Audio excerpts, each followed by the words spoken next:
If you want to connect Facebook leads to Zapier so your new leads can automatically flow into another app, this tutorial will walk you through the whole setup step by step. This is a great way to save time, stay organized, and make sure every lead gets handled fast without you copying information manually. If this video helps, make sure to hit the like button and subscribe for more easy software tutorials just like this.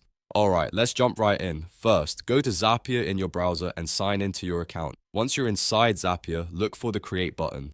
Click Create to start building a new automation. From there, choose Zap Workflows. This opens the Zap Builder, which is where you connect your trigger and your action. Now, you'll set up the trigger.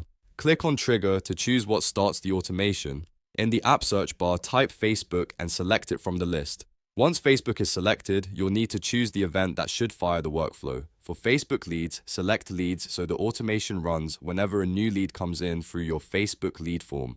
After choosing the event, Zapier will ask you to log in and connect your Facebook account. Go through the login steps and make sure you allow the correct permissions so Zapier can access your lead data. This connection is important because without it, Zapier won't be able to detect new leads from your Facebook forms. Next, move to the action step. Click on Action because this is where you decide what happens after a new Facebook lead is captured.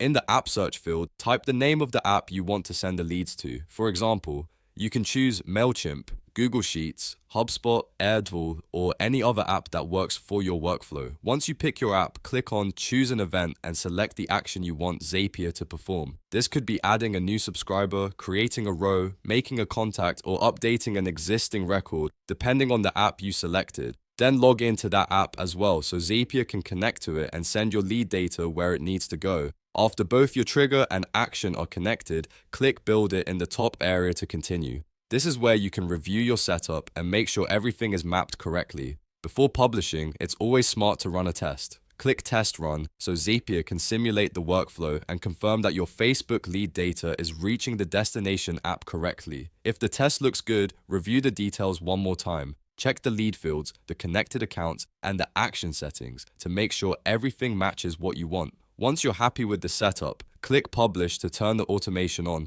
From that moment on, every new Facebook lead will automatically be sent into the app you chose. That's the full process for integrating Zapier with Facebook leads. It's simple, powerful, and one of the best ways to automate your lead follow-up without wasting time on manual tasks. If this tutorial helped you, please hit the like button, subscribe to the channel, and turn on notifications so you never miss the next walkthrough. Thanks for watching, and I'll see you in the next video.